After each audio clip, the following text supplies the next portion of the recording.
আমি এই মুহূর্তে আছি সিলেটে। আমার আব্বু আম্মু জানে না আমি যে সিলেটে আসছি।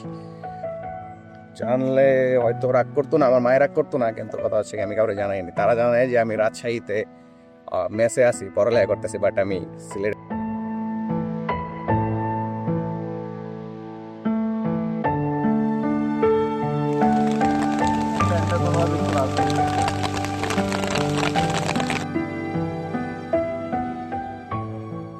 এই যে আমি আমার মা বাবাকে না জানিয়ে সিলেট চলে এলাম, এটা হয়তো ঠিক না, কিন্তু জীবনে মাঝে মাঝে কিছু মুহূর্ত থাকা দরকার যেখানে নিজের জন্য বেছে নেওয়া যায়। আমি ঘুরতে অনেক ভালোবাসি, নতুন নতুন জায়গা দেখার জন্য না, বরং নতুন কিছু অনুভূতি খুঁজে পাওয়ার জন্য।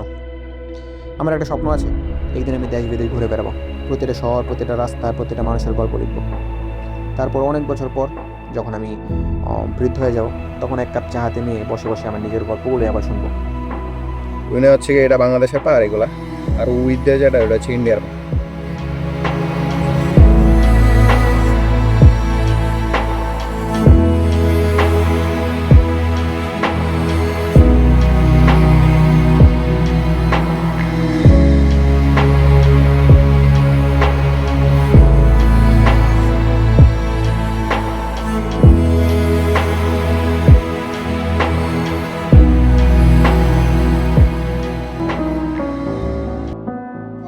সিলেট সম্পর্কে একটু বলো, সিলেট কেমন সুন্দর?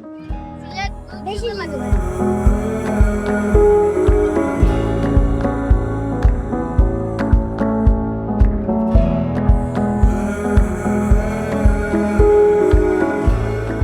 সিলেট আসার আগ পর্যন্ত আমি অনেক কিছু শুনেছিলাম, কিন্তু বাস্তবে সিলেট আমাদের প্রত্যাশা যেটা অনেক বেশি সুন্দর। এখানে পাহাড়, নদী, ঝর্ণা, হাওয়ার বাওর, যেন সব কিছুর একটা কম্বাইন্ড প্যাকেজ।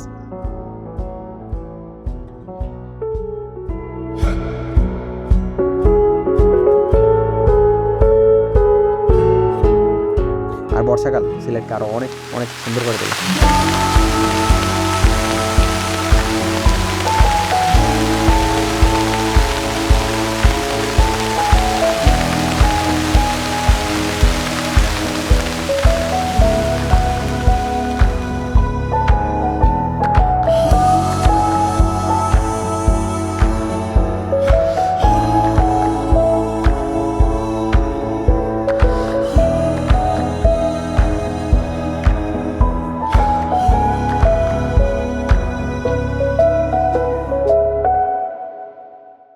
পাহাড় দেখার আগ পর্যন্ত আমি কখনোই জানতাম না যে পাহাড়কে আমি এতটা ভালোবাসি।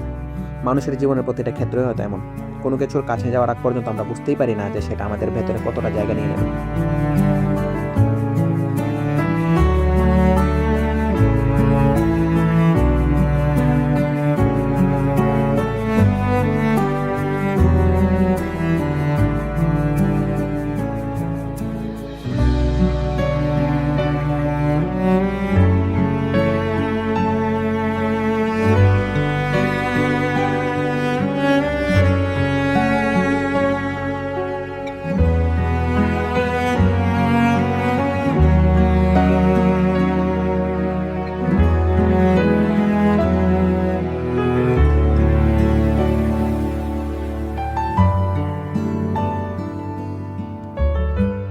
সিলেট ভ্রমণের পর হয়তো কয়েকদিন পর আমি আবার ফিরে যাব, আবার ব্যস্ততা শুরু হবে, আবার বাস্তবতা।